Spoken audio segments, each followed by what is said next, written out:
रुपया दिए। तो बहुत अच्छी स्कीम है, हम देश भर में इसे लागू करना चाहते हैं। हम देखिए आपके लिए ऐसा काम करना चाहते हैं ताकि पूरे देश का विकास हो, आपका विकास हो, बहने किसानों का हो, सबका एक साथ विकास हो। क्योंकि हमारे संविधान में लिखा है कि सबको समान दृष्टि से देखना है, और ये जो समानता है ये हमारे संविधान की देन है। आज प्रधानमंत्री जी कहते हैं कि जो इस देश में समानता चाहता है वो संविधान के विरोध है। तो आप सोचिए कि इन्होंने हर चीज को घुमाकर उल्टा कर दिया है। संविधान आपके लिए बना, आप सबको समान अधिकार देने के लिए बना। आज देश के प्रधानमंत्री खुद आपके सामने खड़े होकर कहते हैं कि जो समानता के लिए लड़ रहा है वो संविधान का विरोध कर रहा है। तो आप सोचिए कैसी कैसी गलत बातें आपको बताई जाती है और काम इनके कैसे हैं। आपको जल, जंगल और जमीन पे अधिकार दिए गए थे, संविधान ने दिए, कांग्रेस की सरकारों ने दिए। उन सब अधिकारों को कमजोर करने का काम इन्होंने किया है। पहले SC, ST, OBC और रिटायर्ड फौजियों को जमीन के पट्टे मिलते थे। आज मैं आपसे पूछना चाहती हूँ, भाजपा की सरकार रही है 10 सालों से, आपको क्या पट्टे मिलते हैं? जैसे मैंने आपको कहा, तमाम सरकारी कंपनियों को प्राइवेट बनाने का काम किया है। इससे आरक्षण खत्म होते हैं, फिर से आपके अधिकार कमजोर होते हैं। सरकारी विश्वविद्यालयों में आपको अच्छी शिक्षा मिलती थी कम फीस में। जब प्राइवेट कितने सारे बनाते हैं और सरकारी विश्वविद्यालयों को कमजोर करते हैं तो भी ये काम करते हैं कि आरक्षण भी कम होंगे और फीस भी ज्यादा होगी। तो आप देखिए ऊपर के जितने भी पद हैं, जो बड़े बड़े पद हैं, उसमें लैटरल एंट्री से ये पद दे रहे हैं, बाकी सब खाली रख रहे हैं। और जो नीचे के पद हैं, जो भर्ती के पद हैं, उसको खाली रख रहे हैं। तो ये सारे काम जो कर रहे हैं ना, ये इनकी एक नीति है। और ये नीति जो है, ये सबसे बड़ी इनकी नीति जो है कि सब कुछ बड़े बड़े खरबपतियों की सफलता और उनके आगे बढ़ने के लिए हो, और जो देश का गरीब है उसको 5 किलो का राशन पकड़ाओ और उसको बड़ी बड़ी बातें बताओ, मंच पे खड़े होकर बड़े बड़े इवेंट दिखाओ और उसी में निपट लो बस। उसके आगे कोई रोजगार देने की बात नहीं, विकास करने की बात नहीं, नए पाठशाला बनाने की बात नहीं, नए विश्वविद्यालय बनाने की बात नहीं, अस्पताल बनाने की बात नहीं। कहते हैं कि कांग्रेस ने 70 सालों में क्या किया। मैं इनसे पूछना चाहती हूँ, 10 सालों में आपने क्या किया? हमने IIM बनाए,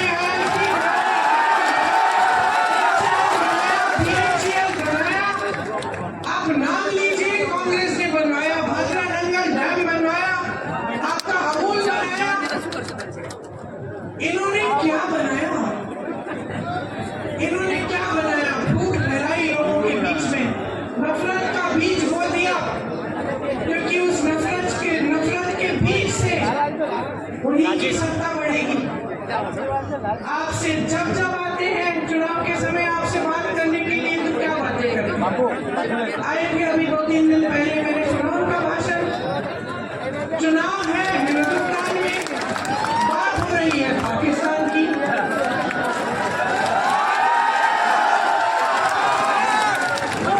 आपको बताया जा रहा है कि सावधान रहो, कांग्रेस एक एक्सरे की मशीन लाएगी और एक्सरे की मशीन से आपके घरों में घुस के आपके मंगलसूत्र छीनेगी, आपका सोना चुराएगी।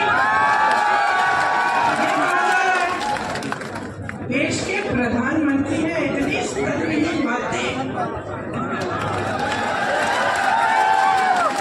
आपने देश का प्रधानमंत्री चुना ताकि देश का सम्मान रखे, पूरा देश देखे कि ये हमारे प्रधानमंत्री हैं, ये अच्छी सुलझी हुई बातें करते हैं, सभ्य बातें करते हैं, क्योंकि यही हमारी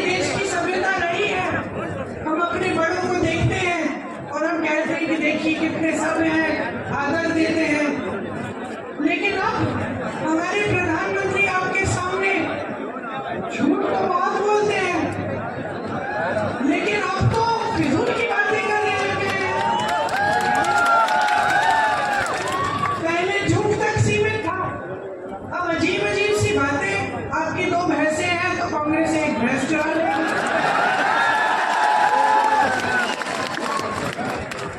55 सालों से कांग्रेस की सरकार रही है इस देश में, जरा बताइए किसकी भैंस चुराई हमने? किसी की गहने चुराए? किसी के मंगलसूत्र पे आंच आने दी? और आज हम आपके घरों में एक्सरे की मशीन, सबसे पहले तो ये बताएं कि कैसी है भाई ये एक्सरे की मशीन जो मंगलसूत्र निकाल के ढूंढती है? मैं भी देखना चाहती हूँ मैं भी इस दुनिया में। और अब हम आकर आपके घरों के अंदर चोरों की तरह आपके भैंस चुराएंगे, आपका सोना चुराएंगे। क्यों? क्योंकि उनका वो पुराना जो रट है वो चल नहीं रहा है। क्योंकि आज इस देश की जनता जाग रही है, क्योंकि आज इस देश की जनता कह रही है कि मेरे मंच पे आओगे तो मेरी काम की बात करो।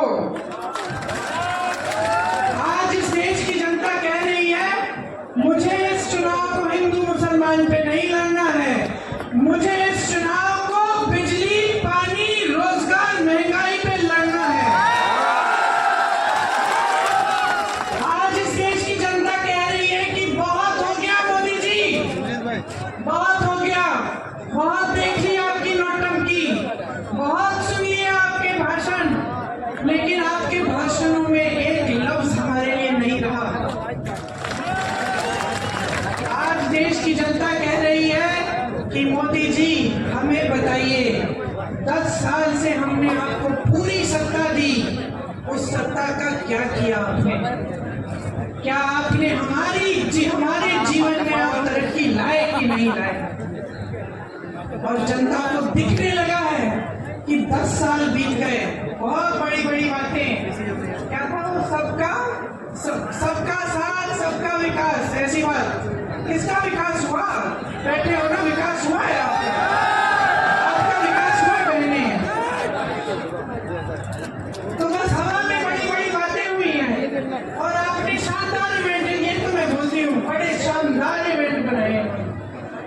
हर 2-2 महीने एक शानदार इवेंट, सिर्फ मोदी जी दिख रहे हैं और कुछ दिख नहीं रहा है, वही सफेद कुर्ता, कोई धूल नहीं, कुछ नहीं, सब दूर है उनसे, अकेले चल रहे हैं, अब अकेले ही हो गए। अब ये जनता जो है ना उनका अकेलापन देख रही है और उनके अकेलेपन का हर रोज प्रमाण देख रही है।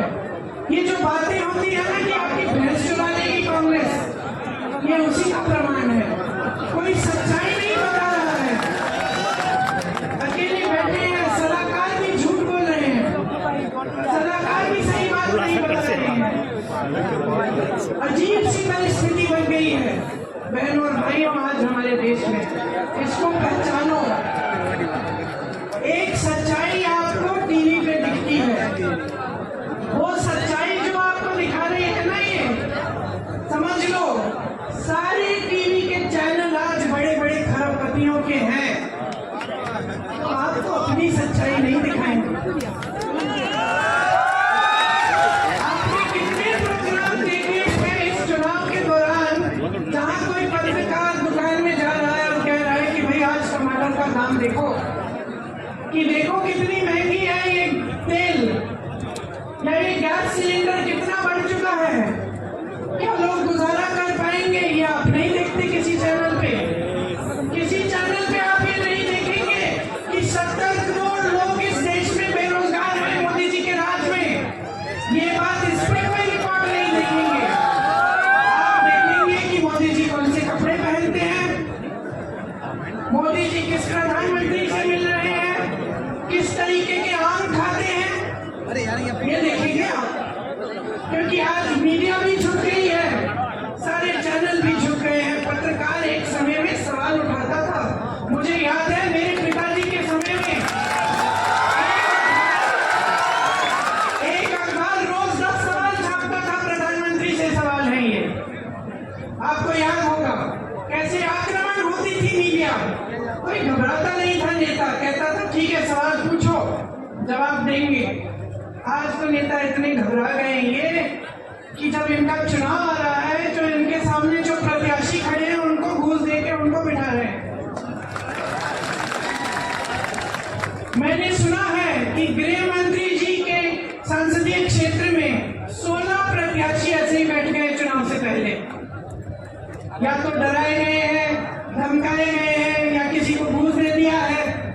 और बैठ रहे हैं कि चुनाव ही ना हो। अरे इतने मजबूत गृह मंत्री हो, इतने बड़े प्रधानमंत्री हो, देश की पूरी सत्ता तुम्हारे पास है, सीट पे सीट तुम्हारी है संसद में, और एक चुनाव लड़ने से डर रहे हो? किस बात का डर है? खड़ा करिए 100 प्रत्याशियों को, हराइए उनको। यही तो चुनाव होता है, यही तो लोकतंत्र होता है। मंच पे खड़े होकर लोगों को झूठ बोलना नहीं होता है। मंच पे खड़े होकर लोगों को गुमराह करना या लोगों के जज्बातों को उभारना ताकि तुम्हें वोट मिल जाए, तुम सत्ता में रहो, तुम्हारे बच्चे फूले फले और जनता खाई में रहे। ये लोकतंत्र नहीं है। तो मैं यहाँ किस लिए आई हूँ? मैं यहाँ इसलिए आई हूँ कि आपको मैं बताऊं कि आप इन नेताओं को जवाबदेही बनाओ। पुरानी परंपरा वापिस लाओ, वो पुरानी परंपरा वापिस लाओ सरदार पटेल जी की, महात्मा गांधी जी की, जिसमें नेता जनता को पूछता है, जनता को भगवान मानता है, जनता को डराता धमकाता नहीं है, जनता को खाई में नहीं छोड़ता, जनता के आंसू पोंछता है, उसकी नई नई समस्याएं पैदा नहीं करता ताकि और आंसू बहाए। समझ लीजिए, जो संविधान ने आपको दिया है, जो वोट का अधिकार है, वो एक बहुत बड़ा औजार है आपका, हल्के में मत लीजिए। आज भाजपा ने एक और काम किया है, अपनी पार्टी को सबसे भगवान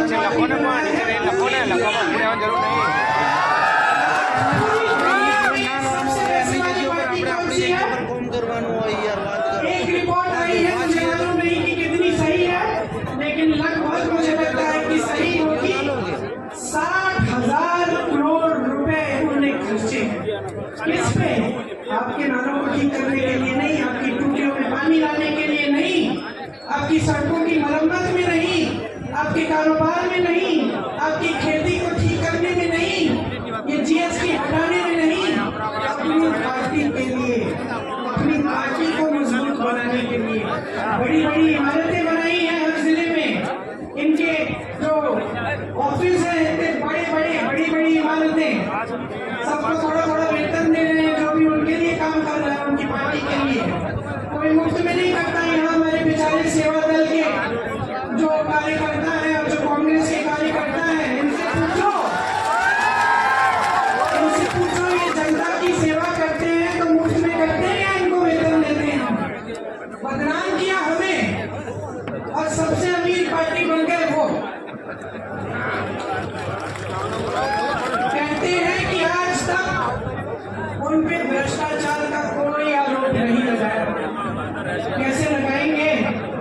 कैसे लगाएंगे? ये जो मीडिया जो हर रोज आरोप लगाती थी हमारी सरकारों पे, ये तो झुक गई है ना। देखिए, आप हंसे, जरा कल लिख के देखिए, कोई बड़ा घोटाला निकालिए, देखते क्या होता है।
अडानी जी ने कितना दिया, अंबानी जी ने कितना दिया और किसी और ने क्या दिया, ये थी स्कीम। वो चंदा लिए, अपनी पार्टी को तो दुनिया की सबसे अमीर पार्टी बना दिए, 60,000 करोड़ खर्च भी दिए अपनी पार्टी पे। अब किसी ने केस डाल दिया, तो सुप्रीम कोर्ट में केस आया, न्यायाधीशों ने देखा, कहा ये तो बड़ी गलत स्कीम है। राजनीतिक दल जनता की सेवा का काम करता है, उसे जो चंदा देता है उसका नाम तो पारदर्शी होना चाहिए, जनता को मालूम होना चाहिए कि भाई इन्होंने इतना दिया, इन्होंने इतना दिया और किसको दिया। अब मोदी जी की सरकार ने सबसे पहले तो बोला कि भाई हमें सूची नहीं मिल रही, बहुत मुश्किल है निकालना, अभी चुनाव के समय नहीं निकली। फिर डांट लगी न्यायाधीशों से, निकली सूची, और सूची में क्या नहीं निकला, किस किस से चंदा लिया। गुजरात में जो पुल गिरा था उसके बनाने वाले से चंदा लिया। आपको वैक्सीन लगी थी, टीका लगा था कोविड का, आप बताओ किस किस को लगा, नहीं लगा। दो बार सबने लिया,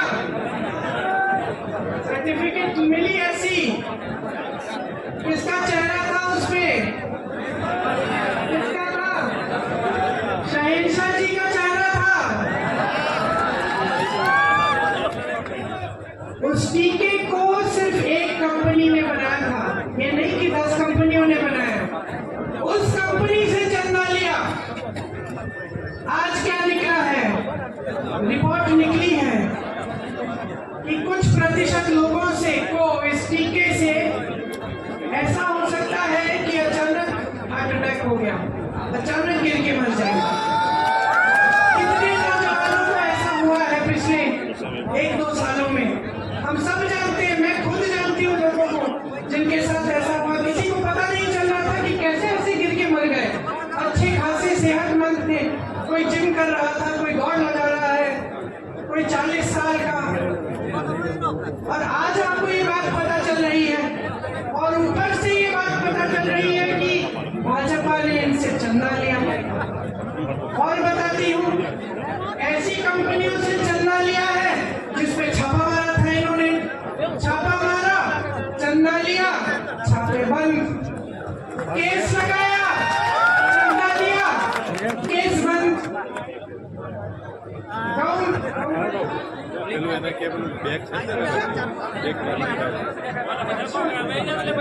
बताया जा रहा है कि गौ मांस की सप्लाई कंपनी से भी चंदा लिया।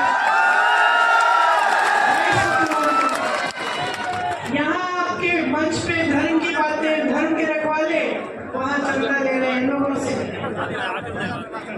तो ये भ्रष्टाचार है कि नहीं है? इससे बड़ा भ्रष्टाचार आपने कभी देखा है? कि सरकार ने भ्रष्टाचार की स्कीम ही बना दी। एक जमाने में भ्रष्टाचार होता भी था तो चुपके चोरी से होता था, अब भ्रष्टाचार खुलेआम स्कीम के तहत हो रहा है, इलेक्टोरल बॉन्ड। और आपको कहने की ये हिम्मत कि हम भ्रष्ट नहीं हैं, कहते हैं कि खुद ईमानदार हैं, बाकी सारे नेता भ्रष्ट हैं। किसी को जेल में डाल दिया है, किसी मुख्यमंत्री को, किसी और को जेल में डाल दिया है, किसी पार्टी का, जैसे कांग्रेस पार्टी के खाते बंद करा दिए चुनाव से पहले कि इनको चुनाव के लिए कोई सुविधा नहीं मिलनी चाहिए। अपनी पार्टी को इस कदर वॉशिंग मशीन बना दिया है, धुलने वाली, कपड़े धोने वाली मशीन होती है ना, कपड़ा डालो, गंदा कपड़ा अंदर डालो, निकालो तो साफ निकलता है। इसमें क्या होता है, इनकी पार्टी में नेता चले जाता है, पहले कहते हैं भ्रष्ट है, इसके 70,000 करोड़ का स्कैम है, उसका ये घोटाला है, उसने इतना चोरी किया, फिर कहते हैं आइए आपका स्वागत, हमारी पार्टी में आइए। जैसे ही वो नेता उनकी पार्टी में चले जाता है तो कहते हैं कि बिल्कुल ठीक, इसने तो कुछ किया ही नहीं, बहुत ईमानदार आदमी है। तो ये चल रही है राजनीति देश में आज। चुनाव लड़ने की हिम्मत नहीं हो रही है, लोगों को बिठाया जा रहा है, पैसे खिलाए जा रहे हैं प्रत्याशियों को, जेल में डाला जा रहा है। तो अब देखिए, आप पर निर्भर है आपका भविष्य। आपको लगता होगा कि ये जो बड़े बड़े नेता मंच पे बैठते हैं, ये हमारा भविष्य कुछ हद तक ये बात सही है, लेकिन सिर्फ कुछ हद तक। सच्चाई ये है कि आप अपना भविष्य तय करते हैं, आपका भविष्य आपके हाथों में है। मेरी बहनें, आप जब वोट डालने जाती हो ना, तो 5 सालों के लिए आपके जीवन में क्या होने वाला है, इसका आप ये तय करने जाती हो कि आपके गांव में, आपके परिवार में तरक्की आएगी कि नहीं। इसलिए अपना वोट डालती हो। तो इसको हल्के में बिल्कुल नहीं लेना है। सब पढ़ो, सुनो, जानकारी लो, नेताओं की बातें सुनो। कौन यहाँ आकर आपकी बात कर रहा है, कौन गंभीर बात कर रहा है और कौन हल्की बात कर रहा है, कौन भैंसों की बात कर रहा है कि कोई चलाएगा और कौन कह रहा है कि 30 लाख रोजगार आपको दिलवाएंगे। 10 सालों में अगर कुछ किया होगा तो ये चुनाव खुशी से उन 10 सालों की कामयाबी में लड़ सकते हैं, लेकिन ये चुनाव इस पे नहीं लड़ रहे हैं। जैसे जैसे चुनाव आगे चला जा रहा है, पहले धर्म की बातें, अब चोरी करने की बातें, पाकिस्तान की बात भी आ गई है। अब जैसे जैसे आगे बढ़ेंगे और ये 1 महीना निकलेगा चुनाव का, तो आप देखते रहना। कोई गांव में बैठा हुआ चाय की दुकान में ऐसी बातें करता तो आप हंस पड़ते, हंसते कि नहीं। अगर कोई कहता कि भाई कोई नेता आके तुम्हारे घर में एक्सरे से तुम्हारे गहने निकालेगा और तुम्हारी भैंस चुरा ले जाएगा, तो क्या कहते, हंसते। अब प्रधानमंत्री वही बात कर रहे हैं तो हंसो ना, हंसो। तो ठीक है, ये हास्य बात है। प्रधानमंत्री जी हल्की बात कर रहे हैं, हमें अपनी काम की बात सुननी है। और इन नेताओं को मजबूर करो, हमारी तरह मजबूर करो सब नेताओं को, चाहे वो कांग्रेस के हो, भाजपा के हो, किसी भी पार्टी के हो, मजबूर करो कि चुनाव में आपके सामने आए तो आपकी बात करें। इधर उधर की बात जो करता है उसको पहचान लो और अच्छी तरह से अपनी परिस्थितियों को पहचान लो। कोई ऐसी सच्चाई नहीं है इस देश में जो टीवी पे ही दिखती है। बड़े बड़े महल, बहुत तरक्की हो रही है, बड़े बड़े लोग महलों में अपनी शादियां करा रहे हैं, उनके लिए एयरपोर्ट भी इंटरनेशनल एक दिन में होने जा रहा है। तुम्हारे लिए यहाँ एयरपोर्ट ही नहीं है। समझ लो सच्चाई क्या है। सच्चाई तुम्हारा जीवन है। ये जीवन जो तुम जी रहे हो, जब रोज सुबह उठ के रोजगार ढूंढने निकलते हो, कुछ नहीं मिलता, दुकान जाते हो कुछ खरीदने के लिए, आधी चीजें छोड़ के वापस घर आ जाते हो। ये है तुम्हारे जीवन की असलियत। खेती कर रहे हो, मजदूरी कर रहे हो, मेहनत कर रहे हो, पसीना बहा रहे हो, लेकिन कुछ कमा नहीं पा रहे हो। जो कमा रहे हो जा रहा है महंगाई की वजह से। ये है आपकी सच्चाई। इस सच्चाई के आधार पर अपना वोट दो। इस सच्चाई के आधार पर, जिस सच्चाई को आप अपने अनुभव से जानते हो, जिस सच्चाई को आप अपनी बहनें, आपके बच्चे जो जी रहे हैं, जब बच्चे को खाना नहीं दे पा रहे हो, भूखा सो रहा है, वो सच्चाई है। जब बहन बीमार है, इलाज के लिए दवाई नहीं खरीद पा रही है, रो रही है, दर्द हो रहा है, रो रही है, ये सच्चाई है। जब बच्चा होने वाला है, अस्पताल इतनी दूर है कि पहुंच नहीं पा रही है, ये सच्चाई है। ये जो 1100 रुपए 1200 का सिलेंडर आप खरीद रहे हो, ये सच्चाई है। समझ लो कि अगर अपनी सच्चाई आज नहीं पहचानोगे और इस सच्चाई के आधार पर अपना वोट नहीं डालोगे, तो ये देश इसी तरह आगे बढ़ेगा जिस तरह से पिछले 10 सालों में आपने देखा है। क्या है कि कहीं नहीं जा रहा है, सिर्फ बड़े लोग और बड़े होते चले जा रहे हैं, सिर्फ अमीर लोग और अमीर होते चले जा रहे हैं। सारी सुविधाएं इनको, आपके लिए कुछ नहीं। टैक्स भी आप ज्यादा भर रहे हैं इनसे, आपका टैक्स बढ़ाया जाता है, जीएसटी बढ़ाया जाता है, उनका टैक्स बढ़ाया नहीं जाता है। 16 लाख करोड़ रुपए उनके कर्ज माफ होते हैं। किसके बैंक से? मोदी जी का बैंक है घर में, मोदी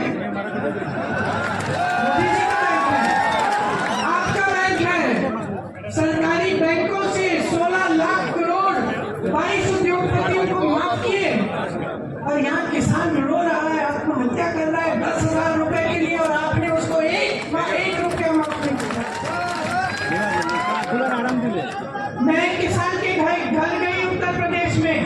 ललितपुर में वो खाद की लाइन में खड़े खड़े गिर के मर गया, खाया नहीं था दिनों से, सोचा कि चलो खाद मिल जाएगी, कुछ हो जाएगा काम।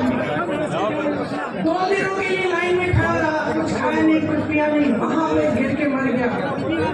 एक और किसान के घर गई मैं, 1 लाख रुपए के लिए आत्महत्या की उसने, उसकी बेटी घर आई, उसको मिले अपने पिताजी 1 लाख रुपए के लिए आत्महत्या, और 16 लाख करोड़ रुपए आप बड़े बड़े खरबपतियों को माफ कर दे।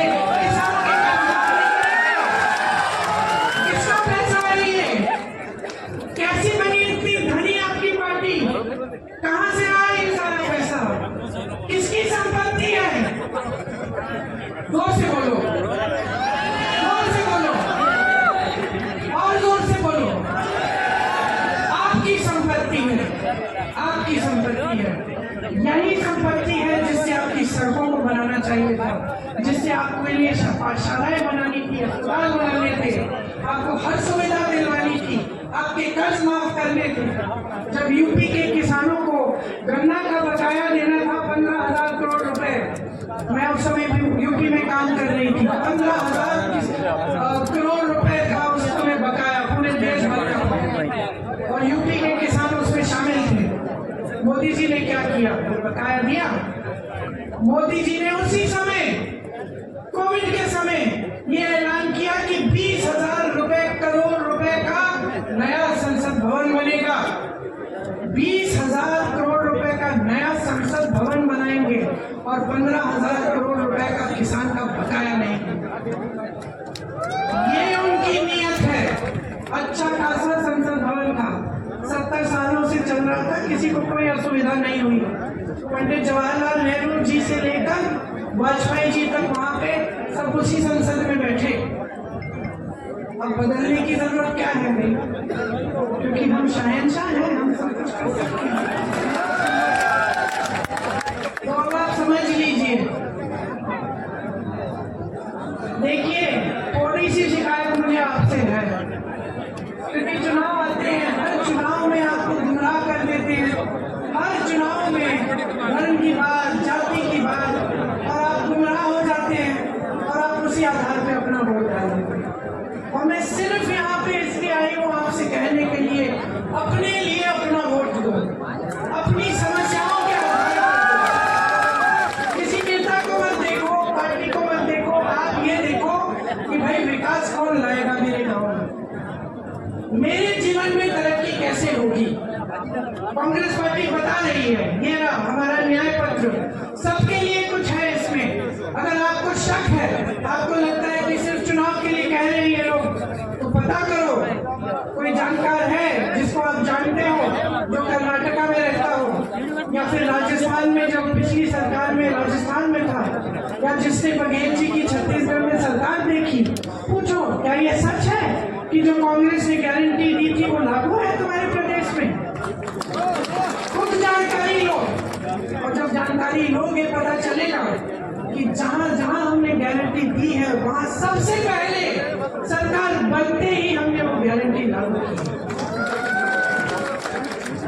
हम उस राजनीतिक परंपरा से आते हैं जिसका सबसे महान बेटा आपका बेटा था। महात्मा गांधी जी की राजनीतिक परंपरा से आते हैं, सत्य की परंपरा है। इससे बड़ी हिंदू धर्म में कोई परंपरा नहीं है। जितने भी भगवान हैं, जितने भी गुरु हैं, जितने भी संत रहे, सबने हमें यही कहा, सत्य के पथ पर चलो। उसी पथ पर महात्मा गांधी जी चले, उसी पथ पर कांग्रेस पार्टी चली। हाँ, हो सकता है कि कहीं कभी 55 साल सरकार रही कि कुछ गलतियां हुई, लेकिन उसमें भी सुधार लाए। आज हम एक नई चेतना के साथ आपके सामने आए हैं, क्योंकि हम देख रहे हैं कि जो देश में हो रहा है वो गलत है। हम चाहते हैं कि वो पुरानी परंपरा हमारी, सत्य की परंपरा, सेवा की परंपरा, आपके प्रति हर नेता को समर्पित करने की परंपरा आज फिर से देश में लागू। तो मैं बहुत लंबी बातें कर कर चुकी हूँ। आशा है आप, मैं जानती हूँ आपने बहुत ध्यान से सुना, लेकिन आशा है कि जिस दिन आप वोट डालने जाएंगे, कहाँ है मेरी बहन?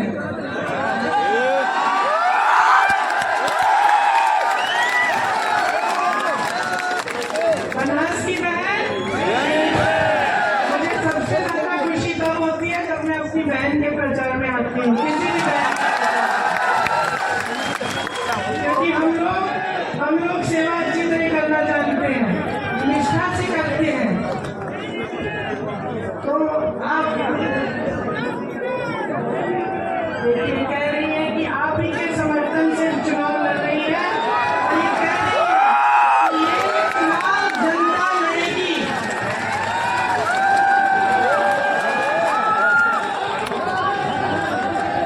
मैं भी इन्हीं के साथ हूँ।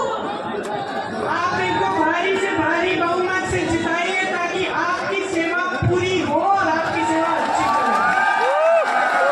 बहुत बहुत धन्यवाद। बहुत धूप है, आपने बहुत ध्यान से चुपचाप से मेरी बातें सुनी। आशा है, जैसे मैं कह रही थी, कि जिस दिन आप पोलिंग पे जाएंगे 2 मिनट लेकर मेरी बातों को याद करो कि मैंने सही कहा कि नहीं, कि मैं आपकी भलाई की बात कर रही हूँ कि नहीं, और मेरी बातों के आधार पर और अपने अनुभव के आधार पर अपना वोट दो। मेरी बहन को खूब भारी बहुमत से जिताओ। जय हिंद।